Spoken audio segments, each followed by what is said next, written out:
دریافت فرمایا ہے کہ حضرت رسالت مآب صلی اللہ علیہ وسلم جو بعض دعائیں بعض خاص موقعوں پہ مانگتے تھے، کیا عام امت کو بھی اس کی اجازت ہے؟ جواب اس کا یہ ہے کہ ایسے نہیں ہے۔ کسی آدمی پر وہ حالت طاری ہو جائے تو پھر وہ ان دعاؤں کو مانگے۔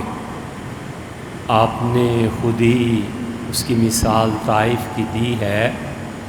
طائف جیسی حالت اللہ تعالی حفاظت فرمائے، ہمارے ایمان کی ایسی حالت آ جائے تو پھر وہ دعا مانگے جو حضور اقدس صلی اللہ علیہ وسلم نے مانگی تھی۔ نبی کریم صلی اللہ علیہ وسلم قنوت اختیار فرمایا تھا، اور قنوت میں مشرکین پہ لعنت بھی بھیجتے تھے۔ جب تک ایسی حالت نہ آ جائے، قنوت پہ لعنت بھیجنا درست نہیں ہے۔ ہاں، کوئی آدمی حضور اقدس صلی اللہ علیہ وسلم کی ان دعاؤں کو برکت کے طور پہ پڑھ لے تو ٹھیک ہے۔ جیسے ملا علی قاری رحمۃ اللہ علیہ نے ایک کتاب لکھی ہے الحزب الاعظم، بہت عمدہ کتاب ہے۔ انہوں نے حضرت رسالت مآب صلی اللہ علیہ وسلم کی صحابہ اور تابعین اور تبع تابعین رضی اللہ عنہم کی دعاؤں کو، بہت سی دعاؤں کو ایک جگہ جمع کر کے پھر 7 پہ تقسیم کر دیا ہے۔ تو 7 حصوں میں پھر اسے منقسم کر کے اس پہ لکھ دیا ہے کہ جمعے کے دن یہ پڑھ لو، ہفتے کے دن یہ پڑھ لو۔ یہ ساری چیزیں محض انتظامی امور ہیں جو لوگوں کی سہولت کے لیے، شرعی چیزیں نہیں ہیں، انتظام کیا ہے بس، ٹھیک ہے۔ تو ان میں ایسی دعائیں آئی ہیں، تو گویا وہ اس بات کے قائل ہیں کہ ان دعاؤں کو پڑھا جا سکتا ہے، بالکل ٹھیک ہے، کوئی آدمی پڑھ لے۔ لیکن وہ جو خاص مواقع کی دعائیں ہیں، جو موقع آئے تو پھر اسے پڑھیں۔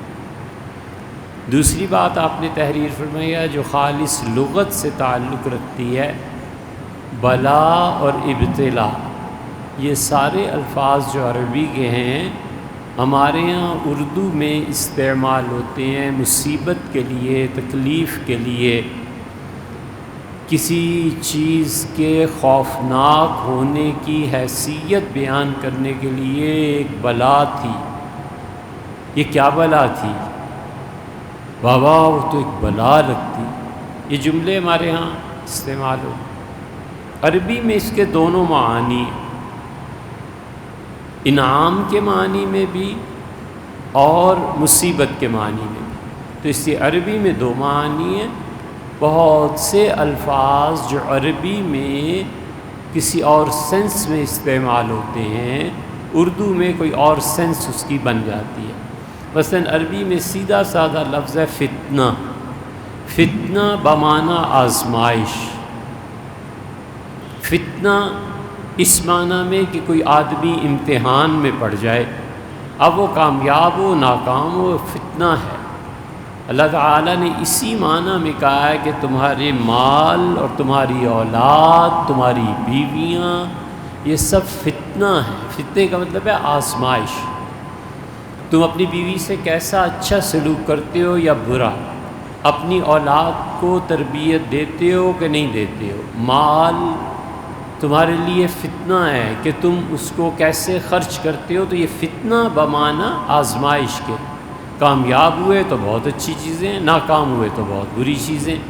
لیکن اردو زبان میں عام طور پہ فتنہ اس چیز کے لیے بولا جاتا ہے جو انسان کو مشکل میں ڈال دے، تکلیف میں ڈال دے، عذاب، اس معنی میں۔ جوانی ہے کہ فتنہ ہے، اس معنی میں استعمال ہوتا ہے۔ اسی طرح فتنہ اس سینس میں بھی استعمال ہوتا ہے کہ بہت بڑی آزمائش ہے، یہ بہت مصیبت ہے، اس معنی میں بھی۔ تو یہ چیز خالصتاً عربوں کی لغت سے تعلق رکھتی ہے۔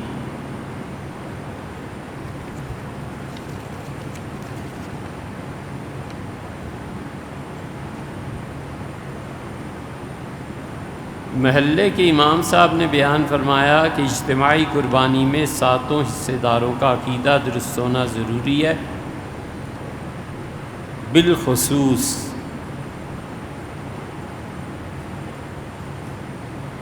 توحید، رسالت، ختم نبوت اور صحابہ کرام رضی اللہ عنہ کے معاملے میں، ورنہ کسی کی بھی قربانی نہیں ہوگی۔ یہ مولانا نے مسئلہ صحیح بیان کیا ہے بھائی۔ یہ ضروری کیوں ہے کہ آپ کسی ایسے آدمی کو اس میں شامل کر لیں جس کا عقیدہ درست نہ ہو؟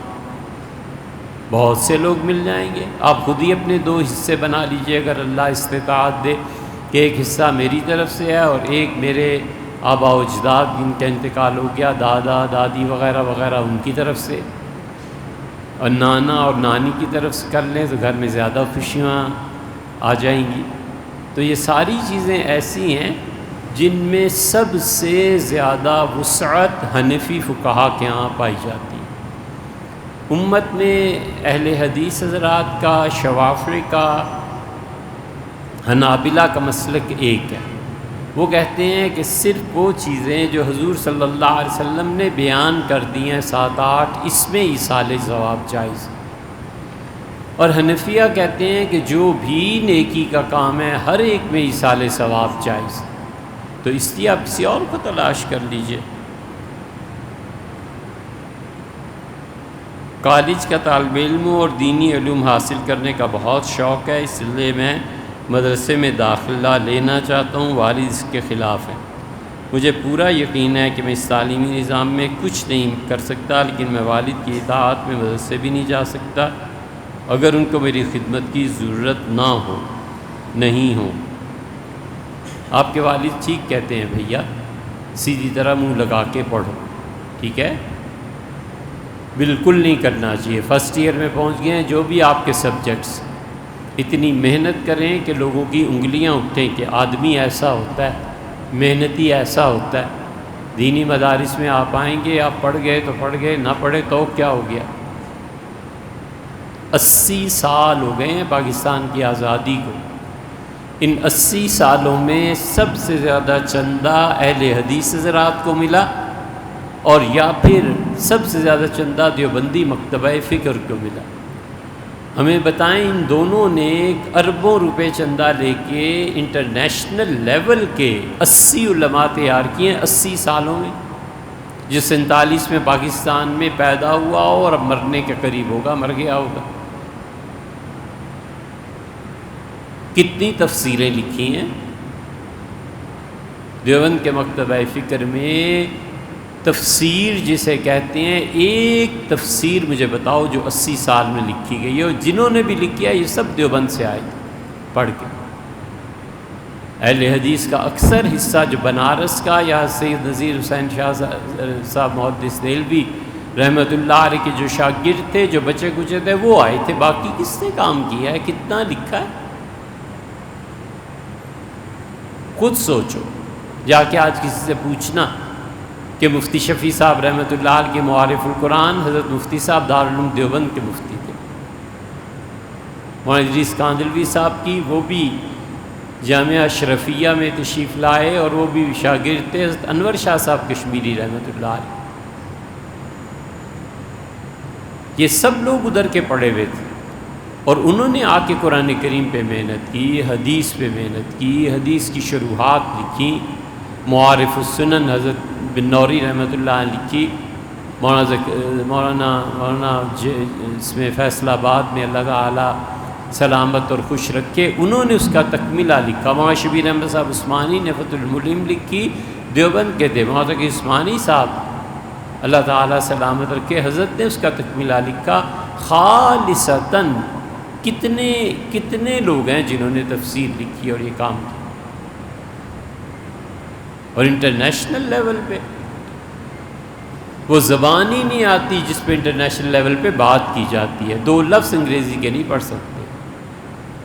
حتیٰ کہ ہمارے حضرت مولانا تقی صاحب اللہ تعالیٰ ان کی نیکیوں کو قبول کرے، حضرت نے کمال کیا اپنے ترجمہ قرآن کے، انگلش کا جو ترجمہ ہے اس کے دیباچے میں لکھا ہے کہ میں نے جب انگلش میں ترجمہ کیا تو معلوم ہوا کہ اپ ٹو سٹینڈرڈ نہیں ہے۔ غیر مسلم لوگ اس انگلش کو نہیں مانیں گے، تو میں نے امریکہ میں اپنے دوست کو بھیجا کہ اسے اپ ٹو ڈیٹ کرو۔ اتنی بے نفسی کس میں ہوتی ہے جتنی حضرت، سبحان اللہ، نام تک لکھ دیا۔ یہ نہیں ہے کہ یہودیوں والی حرکت کریں، اللہ نے کہا وَيُحِبُّونَ أَن يُحْمَدُوا بِمَا لَمْ يَفْعَلُوا، یہودی چاہتے ہیں کہ جو کام انہوں نے نہیں کیا اس کام کو اپنے ساتھ منسلک کر کے لوگوں میں شہرت ہو جائے اور لوگ تعریف کرتے پھریں۔ یہ یہودیت ہے، یہودی لعنتی اور یہودیت، سبحان اللہ۔ کہاں ہیں آپ کے لوگ؟ ان 80 سالوں میں ہمیں کوئی ایک تفسیر ایسی بتاؤ جو واقعی تفسیر کہلانے کی مستحق۔ درس قرآن آسٹریلیا مسجد لاہور والوں نے چھاپا، کمال کی چیز تھی، سب 1956 میں کہ 57 میں سب انڈین تھے، یہاں والوں نے کیا کیا؟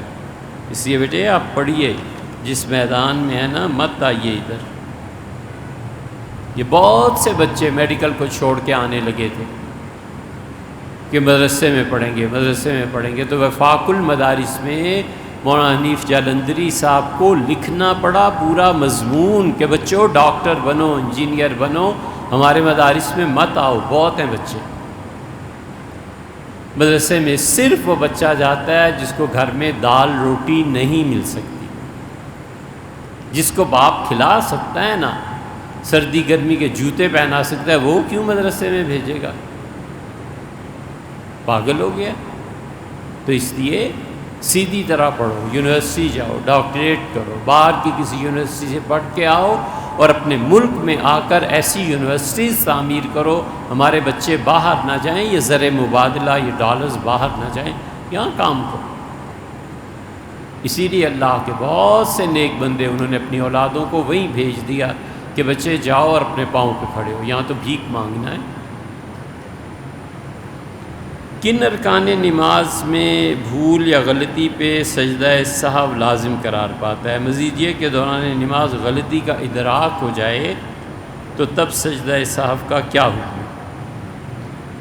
بھیا 17 واجبات ہیں نماز،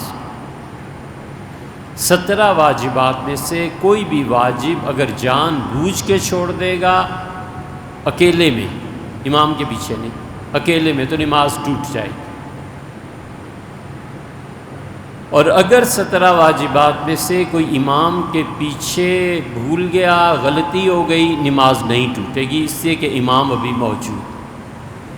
اب یہ 17 واجبات یاد رکھنا، گننا اور اس کی تشریحات بہت لمبی بات ہے۔ نماز کے موضوع پہ کچھ تقاریر ہیں، پتہ نہیں 25 30 یا 50 ہیں، وہ سن لیجئے، اس میں ہم نے تشریح کر دی ہے کہ کن کن چیزوں سے نماز باطل قرار پائی۔ ایک شخص کا ذاتی مکان نہیں ہے، اس کے پاس 8 لاکھ روپے ہیں جو اس نے پلاٹ خریدنے کے لیے رکھے ہوئے ہیں، قربانی واجب ہوگی؟ بھائی اس لیے کہ فی الحال تو مال موجود ہے نا۔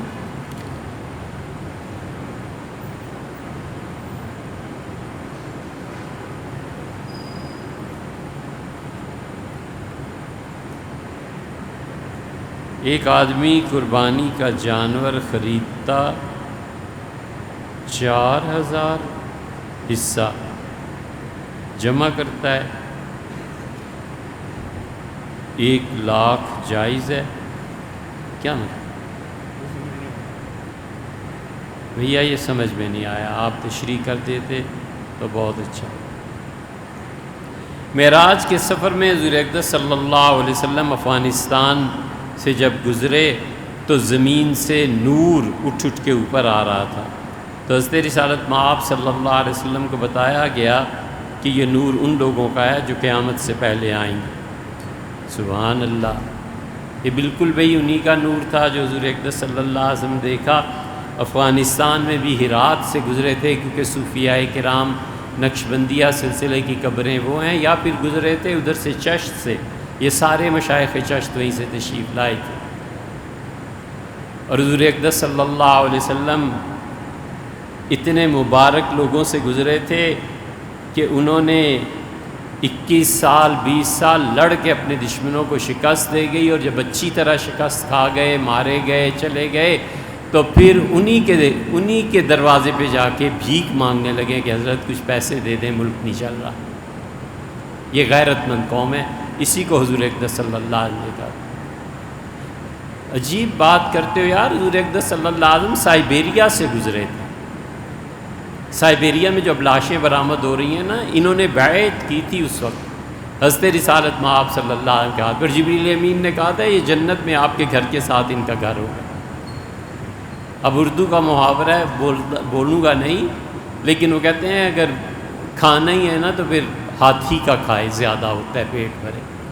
جھوٹ ہی جب بکنا ہے حضرت رسالت پناہ صلی اللہ علیہ وسلم پہ، تو ٹھیک ٹھاک جھوٹ بولے نا، تاکہ لوگوں کی تسلی بھی ہو۔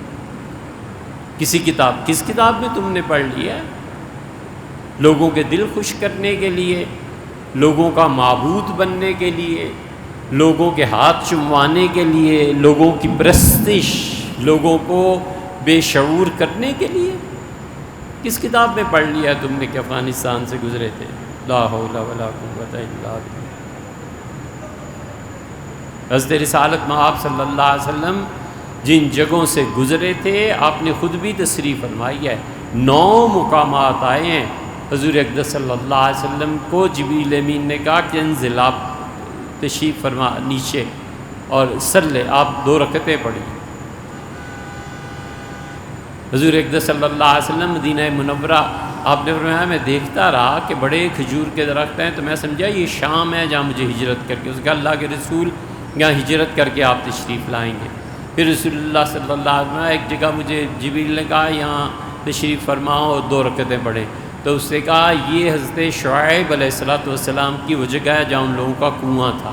پھر انہوں نے کہا کہ یہاں بھی تشریف لے جائیں، یہاں عیسیٰ علیہ السلام پیدا ہوئے تھے۔ ان وہابیوں سے کوئی پوچھے کہ جہاں شعیب رہے وہ بھی برکت کی جگہ، اور جہاں عیسیٰ علیہ السلام پیدا ہوئے تھے، فرمایا اس ٹیلے پہ مریم تھیں، تو حضور اقدس صلی اللہ علیہ وسلم ہوا یہاں بھی نماز پڑھے۔ آپ نے فرمایا، پھر مجھے دکھایا گیا، اس نے کہا یہ دیکھیں ذرا زمین کے نیچے کیا ہو رہا ہے، موسیٰ علیہ السلام نماز وغیرہ وغیرہ۔ 9 مقامات حضور صلی اللہ علیہ وسلم گنے ہیں کہ یہاں میں نازل ہوا۔ 2 مقامات رہ گئے تھے، آپ نے افغانستان فرما دیا، ہم نے سائبیریا کہہ دیا۔ خدا کا خوف چاہیے، اللہ کا ڈر چاہیے۔ ولیعوذ باللہ کبیرہ گناہ کر لے، حضور صلی اللہ علیہ وسلم پہ جھوٹ نہ بولے، اس حدیث سے شریعت ثابت ہوتی ہے۔ یہ جتنے منکرین حدیث ہیں اسی لیے اس قسم کی فضول باتیں لاتے ہیں، وہ کہتے ہیں اس سے یہ ثابت ہوتا ہے۔ نہ جھوٹی روایات بیان، بالکل رسول اللہ صلی اللہ علیہ وسلم پہ جھوٹ کے قریب نہ جائے۔ اسی لیے محدثین شان پھٹک کے وہ ایک ایک چیز الگ کرتے ہیں، اللہ جزائے خیر دے انہوں نے ایک ایک چیز ساری لکھ دی۔ ارشاد فرمایا کہ جو شخص مجھ پہ جان بوجھ کے جھوٹ بولتا ہے فَلْيَتَبَوَّأْ مَقْعَدَهُ مِنَ النَّارِ، جہنم اپنا ٹھکانہ سوچ لے، جہنم اس کا ٹھکانہ ہے۔ اس یہ حدیث پہ بالکل کوئی کمپرومائز کسی سے نہیں کرنا چاہیے، بڑے سے بڑا آدمی ہو چھوٹے سے چھوٹا، جو حدیث کہتا ہے دلیل بھی لائے، ولیعوذ باللہ۔ دعا زہرہ جیسے واقعات کیوں پیش آتے ہیں؟ یہی پڑھاتے ہو نا، یہی نظام تعلیم ہے، اس کے یہ رزلٹس نکلیں گے، تو اس میں کیوں پوچھنا کیا ہے؟ وہ امریکہ کا بھی تھا نا ایک لڑکا بچہ، کیا نام، جعفر نام تھا کہ کیا، اس نے جو کچھ کیا تھا اس خاتون کے ساتھ، یہی چیزیں حضرت پیش آتی ہیں۔ ہم سب مل کے درخت لگا رہے ہیں کیکر کا، اور اس امید پہ بیٹھے ہیں کہ خدا اس کیکر کے کانٹوں کو چونسے عام سے، سفید چونسے سے تبدیل کر دے گا۔ کبھی بھی ایسے نہیں ہوا کرتا، جو پڑھا رہے ہو اس کا نتیجہ یہ نکلے گا۔ چھوٹی سی بات سمجھنے کے قابل ہے۔ انگریز جب آئے تھے تو انہوں نے کہا تھا ہندوستان کو وہ نظام تعلیم دو جو غیر مذہبی ہو۔ مذہبی نظام تعلیم دو گے تو یہاں تو اتنے فرقے ہیں، ہندو مسلمان ہیں، عیسائی ہیں، یہودی رہتے ہیں، شیعہ رہتے ہیں، پھر خود آگے مسلمانوں کی شاخیں ہیں، ہندوؤں کی شاخیں ہیں، تو یہ تو لڑیں گے، مریں گے، ماریں گے۔ حکومت کرنی ہے تو ایسا سیکولر نظام تعلیم کا دو کہ سب بچے یکساں تعلیم حاصل کریں۔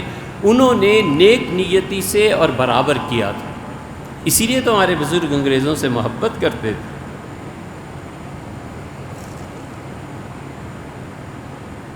چند ایک سر پھرے تھے، کالا پانی چلے گئے، قید ہو گئی۔ جس نے انگریزوں کی سیاست میں دخل نہیں دیا نا، انگریزوں نے کبھی کچھ نہیں کہا، کبھی۔ مولانا مرزا خان صاحب تھے، مولانا شبلی صاحب تھانوی تھے، اور بہت سے علماء تھے، انہوں نے دخل ہی نہیں دیا سیاست میں کیا ہو رہا ہے رحمہم اللہ۔ گوروں نے کہا حضرت آپ اپنا کام کریں، اپنا کام۔ جس نے سیاست کے میدان میں انگریزوں کے خلاف، پھر انگریزوں نے بھی پورے بدلے لیے ہیں، چھوڑا انہوں نے بھی، کسر انہوں نے بھی نہیں چھوڑی۔ لیکن عامت الناس کو انگریزوں سے محبت تھی۔ انگریزوں سے محبت ان کو نہ ہوتی تو ان کے گھروں میں ٹیبل اور کرسی داخل ہوتے، ان کو انگریزوں سے محبت نہ ہوتی تو یہ اپنے بچوں کو پینٹیں پہنواتے، ان کو انگریزوں سے محبت نہ ہوتی تو اور بہت کچھ ہے کھولنے کو۔ تو بھیا جو آپ پڑھا رہے ہیں ایسے ہی کیسز آئیں گے؟ یہ انگریزوں کا تھا کہ کوئی ایسا نظام تعلیم، اور اس کو پھر ریوائیو کیا ہے اللہ تعالیٰ سلامت رکھے جنرل کیانی نے۔ انہوں نے ایسے اسکول کھولے جس میں نہ اردو نہ غالباً انگلش بھی نہیں ہے، صرف سائنٹیفک مضامین ہیں۔ فرمایا نہ معاشرتی علوم پڑھاؤ، نہ پاکستان کی تاریخ پڑھاؤ، نہ مذہب پڑھاؤ، صرف چھوٹی چھوٹی یہ چیزیں پڑھاؤ، فزکس، کیمسٹری، بایولوجی، اور بھی شاید ایک آدھ کوئی سبجیکٹ ہوگا۔ انگریزوں کے بعد وہ پہلے شخص ہیں جنہوں نے اس بات کو چاہا کہ سائنٹسٹ آئندہ سے پیدا ہوا کرے، جس نے ایک نیتی سے بھی کیا ہو، کیونکہ اسی قابل ہے قوم کہ مست رکھو ذکر و فکر صبح گاہی میں، اسے پختہ تر کر دو نظام خانقاہی میں اسے، یہ ہیں ہی اس قابل۔ اصل شارع کون ہے؟ یہ دیکھیں پہلے کئی مرتبہ بات ہو چکی۔ اصل شارع یعنی انسانوں پہ قانون بنانے کا حق کس سے حاصل ہے؟ شریعت۔ اصل میں کیا ہے؟ ہمارا موقف یہ ہے کہ اصل شارع اللہ، بس اللہ تعالیٰ کے علاوہ کسی کو حق حاصل نہیں ہے کہ اپنے بندوں کو کہے یہ حرام ہے یہ حلال ہے۔ مفتی، مجتہد، وہ اس کی تشریح کرتا ہے۔ اصل حق اللہ کا ہے، وہ کہتا ہے کہ 2.5% زکوٰۃ دو، پوری دنیا مل کے بھی اسے 3% نہیں کر سکتی۔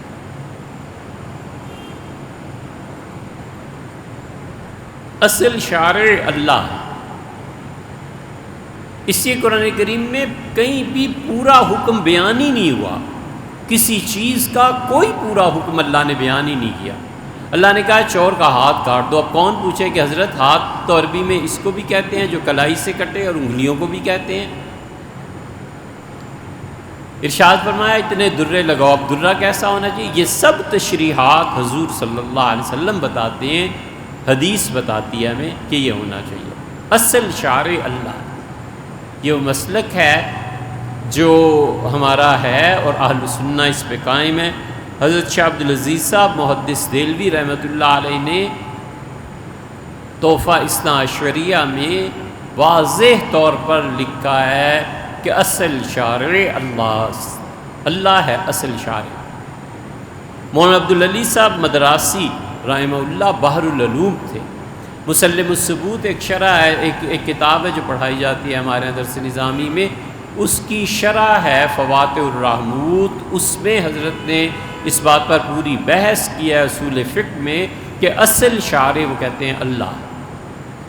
ابن عربی ہے یہ ناصبی، یزید کا بڑا حامی، سیدنا حسین ابن علی رضی اللہ عنہ کے متعلق اس نے وہ الواسم من القواسم میں لکھا ہے کہ قتل الحسین بسیف جدی، حسین اپنے نانا کے قانون کے تحت قتل ہوا تھا، معاذ اللہ، استغفر اللہ۔ ہے ناصبی، لیکن اس نے جہاں اس آیت پہ بحث کی ہے نا، انا ارسلناک شاہدا ومبشرا ونذیرا وداعیا الی اللہ باذنہ وسراجا منیرا، اس کے ضمن میں حضور صلی اللہ علیہ وسلم کے اسماء گرامی بھی گنوائے ہیں اور اس میں اس نے بھی یہ لکھا ہے کہ اصل شارع حقیقی اللہ ہے۔ تو اصل شارع حقیقی اللہ ہوا، یہ امت کا مسلک چلا ہے۔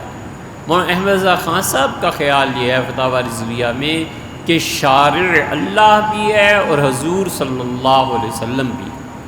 چنانچہ 1311 ہجری میں انہوں نے ایک رسالہ لکھا اور اس کا نام تھا منیت اللبیب ان التشریع بید الحبیب۔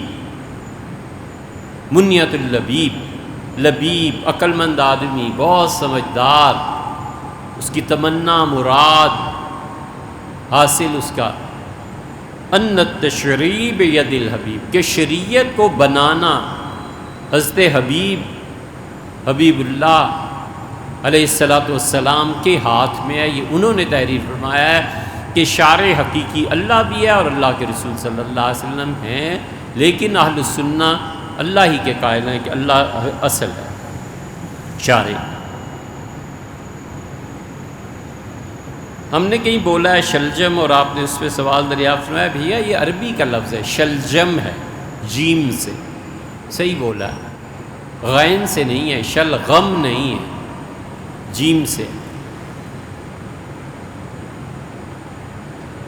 ایک حدیث کے متعلق آپ نے فرمایا کہ حرمت المومن ارجع من حرمت الکعبہ، یہ حدیث میں آیا ابن ماجہ میں۔ سیدنا عمر رضی اللہ عنہ کی روایت ہے کہ حضور صلی اللہ علیہ وسلم مومن کی عزت بیت اللہ سے زیادہ ہے، لیکن اس پہ محدثین نے پھر بحث کی ہے سیدنا عمر رضی اللہ عنہ کی روایت، اور محدثین نے عام طور پہ اسے مانا ہے، لیکن اس میں ایک راوی پہ جرح کیا ہے، اس لیے ہمارے اپنے اب آخر کے دور پہ محدثین اسے ضعیف کہنے لگے۔ حرز بدجانہ کے متعلق آپ نے جو کچھ بھیجا ہے ہمیں، تو بھیا آپ نے ہمارا ہی حوالہ دیا ہے کہ ہم نے اسے موضوع قرار دیا تھا، ہم اب بھی اسی پہ قائل۔ یہ حرز بدجانہ ہے کیا چیز؟ یہ عامل لوگ بہت پڑھتے ہیں، یہ جنات نکالنے میں اور اس میں کہ حضور اقدس صلی اللہ علیہ وسلم نے خط لکھا تھا جنات کو، اور جنات نے پھر آ کر حضور اقدس صلی اللہ علیہ وسلم سے وعدہ کیا کہ امت کو میں کسی کو نہیں ستائیں گے۔ یہ روایت جھوٹ ہے۔ ذہبی رحمۃ اللہ علیہ جیسا آدمی،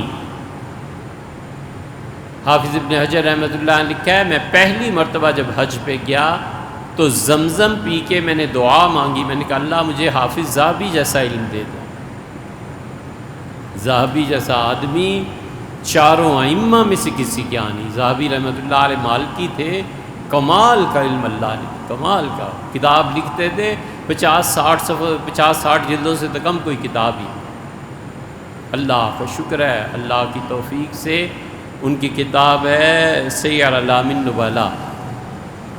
سیر اعلام النبلاء میں نے پڑھی، 36 جلدیں ہیں اس کی، اور میں نے ایک شخص ایسا دیکھا ہے، موطا امام محمد پڑھ رہے تھے اور مولانا حنیف بوجیانی، اللہ تعالیٰ بہت بہت درجات ان کے بلند فرمائے، ہمارے استاد تھے۔ ہم کبھی کبھی حضرت رحمۃ اللہ کے پاس حاضر ہوتے تھے، ان سے کچھ حدیثیں پڑھتے تھے، سند بھی ان کی بہت عالی تھی، ندوی بھی تھے۔ تو ایک دن کسی نے ذکر کیا تو بہت سوچ کے بولے، کیونکہ اس میں بھی ایک دعویٰ ہے نا، تو سوچتے رہے، پھر فرمایا کہ سیر اعلام النبلاء الحمدللہ میں نے بائے بسم اللہ سے لے کے تائے تمت تک پڑھی ہے، یہ جو آپ بات کہہ رہے ہیں نا یہ اس میں نہیں ہے، پڑھی تو ہوگی یا یقیناً، مگر حافظے کا کمال دیکھو کہ فرمایا اس میں نہیں ہے، بڑی حیرت۔ تو ذہبی رحمۃ اللہ علیہ نے اس روایت کو لکھا کہ لا اصل لہ، اس کی کوئی اصل نہیں ہے۔ حافظ ابن حجر رحمۃ اللہ علیہ نے اس خط کے متعلق لکھا ہے کہ اس کی کوئی اصل نہیں۔ ابن جوزی نے صراحت سے لکھا ہے کہ ہم اس حدیث کو ماننے کو تیار نہیں ہیں۔ زیلعی حنفی کنز الدقائق کے شارح، انہوں نے بھی اس پہ یہی لکھا، وہ کہتے ہیں یہ حدیث کسی طرح مانی نہیں جا سکتی۔ وجہ اس کی ذہبی نے تو یہاں تک لکھا ہے کہ ما ادری من وضعہ، مجھے نہیں پتا یہ جھوٹی روایت کس نے گھڑی، باوجود اس توسع علمی کے کہتے ہیں مجھے نہیں پتا کہ یہ روایت کہاں سے کس نے گھڑ لی ہے۔ اور اسی لیے کہ اس میں ایک تو موسیٰ جو ہے نا صحابی رضی اللہ عنہ، اور موسیٰ نام کا کوئی صحابی نہیں ہے۔ صحابہ کرام رضی اللہ عنہ میں سارے نام تمہیں ملیں گے، موسیٰ نام کا کوئی صحابی نہیں ہے سرے سے، تو روایت کہاں سے آ گئی؟ ایسے ہی لوگوں کو بے وقوف بنانے اور جنات نکالنے کے لیے۔ اور 5 مجاہیل ہیں، ہم نے کئی گھنٹے ہم سے سرو کرا دیے، اللہ آپ کو جزائے خیر دے۔ 5 مجہول راوی ہیں، پتہ ہی نہیں یہ آدمی تھا کون، تو اس روایت کو کیسے صحیح کر دیں؟ اور معذرت آپ سے یہ بھی ہے کہ آپ نے خود بھی اصل کتابوں کو نہیں دیکھا، آپ کہیں چلے گئے کسی ویب سائٹ پہ، اس پہ اس حدیث پہ ذوف کا جو حکم لگا تھا آپ نے اسی کو فوٹو کاپی کرا کے ہم نے بھیج دیا، آپ نے خود نہیں پڑھا۔ کیا کرتے ہیں آپ؟ ہم نہیں جانتے کہ یہ عبارتیں کہاں سے آ رہی ہیں اور یہ چیزیں کیا ہو رہی ہیں، ایسے نہ کیجئے بھیا، ہمیں وہ بھی عبارت پتہ ہے جہاں سے آپ نے چرائی ہے، اور یہ جواب ہے آپ کی اس ساری چیز کا۔